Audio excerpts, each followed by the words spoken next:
حضرت زید ابن ثابت رضی اللہ تعالیٰ عنہ کی یہ پوری زندگی، جس کا ایک مختصر سا خاکہ ہم نے آپ کے سامنے پیش کیا، آئیے ہم دیکھیں کہ ان کی زندگی سے ہمیں کیا سبق حاصل ہوتا ہے۔ حضرت زید ابن ثابت کی زندگی سے پہلا سبق ہمیں یہ ملتا ہے کہ ہمیں اپنے بچوں کی تربیت ہمیشہ دین کو مد نظر رکھ کر کرنی چاہیے۔ حضرت زید ابن ثابت چھوٹے سے تھے، ان کی میموری اور یادداشت بہت تیز تھی۔ ان کی والدہ نے ان کے اس ٹیلنٹ کو محسوس کیا اور ان کو دین کے لیے وقف کر دیا۔ محترم ناظرین، یہ ایک بہت بڑی کمی ہے کہ آج ہم اپنے ان بچوں کو جو ذہنی اعتبار سے کمزور ہوتے ہیں ان کو ہم دینی مدارس کی طرف روانہ کر دیتے ہیں، اور جو بچے مینٹلی تھوڑے اسٹرانگ ہوتے ہیں، تھوڑے ٹیلنٹڈ ہوتے ہیں، ہم ان کو دنیاوی لائنوں میں لگاتے ہیں۔ یہ فرق ہے ہمارے اور صحابہ کے بیچ میں۔ حضرت زید ابن ثابت کی والدہ نے اپنے بیٹے کو، جس کی یادداشت بہت تیز تھی، اس کو نبی کریم صلی اللہ علیہ وسلم کی خدمت میں بھیجا، اور اللہ کے نبی نے ان کے ٹیلنٹ کو پرکھتے ہوئے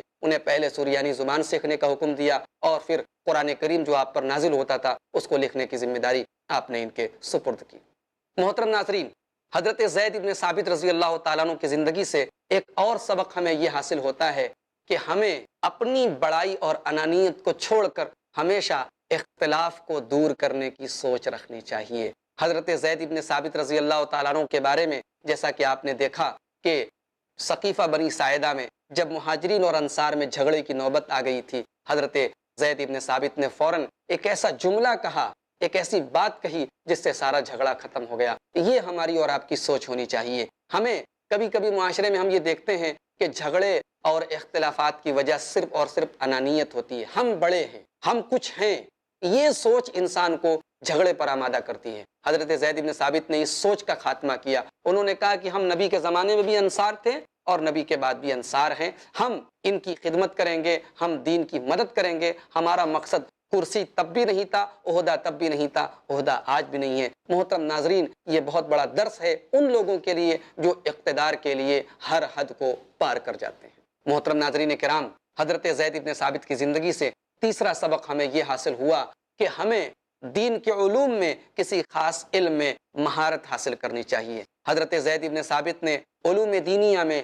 ایک خاص علم، جس کو ہم علم فرائض کہتے ہیں، وراثت کا علم، میت کے ترکے سے ریلیٹڈ جو علم ہوتا ہے، اس علم میں اپنے آپ کو ڈیووٹ کر دیا، اپنے آپ کو وقف کر دیا، اور ایک نکھر کر ان کی شخصیت سامنے آئی، اور اللہ کے نبی صلی اللہ علیہ وسلم نے ان کے اس ٹیلنٹ کو خراج تحسین دیتے ہوئے فرمایا، یہ میری امت کے فرائض کے سب سے زیادہ جانکاری رکھنے والے، فرائض کا سب سے زیادہ علم رکھنے والے انسان ہیں۔ حضرت زید ابن ثابت رضی اللہ تعالیٰ عنہ کی زندگی سے ہمیں اور آپ کو ایک سبق اور ملتا ہے، اور وہ سبق یہ ہے کہ ہمیں قرآن کریم سے اپنا تعلق مضبوط کر لینا چاہیے۔ حضرت زید ابن ثابت پوری زندگی اللہ کے نبی صلی اللہ علیہ وسلم کے اوپر جب قرآن نازل ہوتا رہا، قرآن کو لکھتے رہے، اور آپ کے انتقال کے بعد قرآن کو جمع کرنے میں بھی آپ کی خدمات بے شمار ہیں اور آپ کی خدمات بے مثال ہیں۔ یہ ہم سے اس بات کا مطالبہ ہے کہ ہم قرآن کریم جو اللہ تبارک و تعالیٰ کا کلام ہے، یہ ہم سے اس بات کا مطالبہ ہے کہ قرآن کریم جو اللہ تبارک و تعالیٰ کا کلام ہے،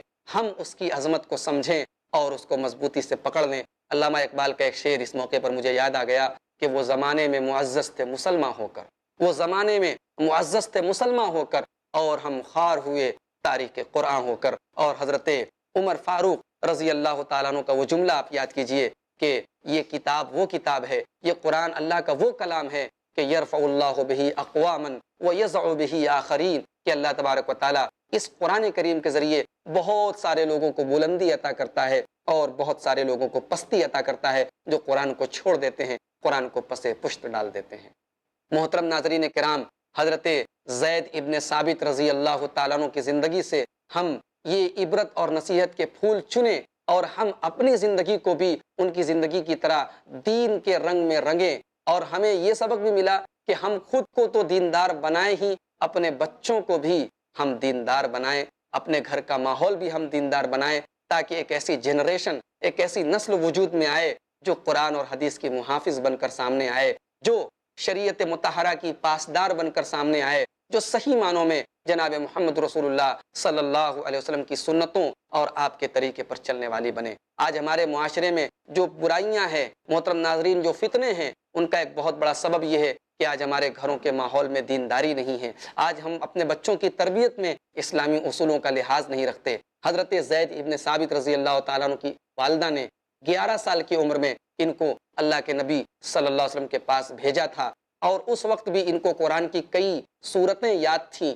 یہ اس بات کا ثبوت ہے کہ ان گھرانوں میں، ان فیملیز میں شریعت مطہرہ کا کتنا لحاظ رکھا جاتا تھا، بچوں کو قرآن یاد کرایا جاتا تھا، بچوں کو اسلامی تعلیمات پڑھائی جاتی تھی۔ آج بہت بڑا فرق ہے، بہت بڑا خلا ہے ہمارے اور ان کے بیچ میں۔ محترم ناظرین، اس خلا کو پاٹنے کی ضرورت ہے۔ ہمیں اپنے گھروں میں بھی وہ ماحول بیدار کرنے کی ضرورت ہے، وہ ماحول پیدا کرنے کی ضرورت ہے جو ماحول صحابہ کرام رضوان اللہ تعالی علیہم اجمعین کے دور میں تھا۔ محترم ناظرین، آپ ملاحظہ فرما رہے ہوں گے کہ اللہ کے نبی صلی اللہ علیہ وسلم کے یہ صحابہ جن کی زندگیاں آپ کے سامنے بیان کی جا رہی ہیں، یہ الگ الگ مزاج اور الگ الگ بیک گراؤنڈ اور الگ الگ پس منظر سے ان کا تعلق ہے، لیکن ایک چیز سب کے بیچ میں کامن ہے، ایک چیز سب کے بیچ میں مشترک ہے کہ سب دین کے خدمت گزار ہیں، سب دین کے خادم ہیں۔ کوئی قرآن کی خدمت کر رہا ہے، کوئی دعوت اللہ کا کام انجام دے رہا ہے، کوئی میدان جہاد میں کارہائے نمایاں انجام دے رہا ہے، کسی کی عدالت مشہور ہے، کوئی شجاعت میں نمایاں ہے، کسی کی شرم و حیا بے مثال ہے۔ یہ صحابہ کرام ہیں۔ ان کے اخلاق و کردار کی ورائٹی ہم سے اس بات کا مطالبہ کرتی ہے کہ ہم کسی بھی بیک گراؤنڈ سے ہمارا تعلق ہو، مشن ایک ہونا چاہیے، مقصد ایک ہونا چاہیے، اور وہ مقصد ہے اللہ اور اس کے رسول کے دین کی سربلندی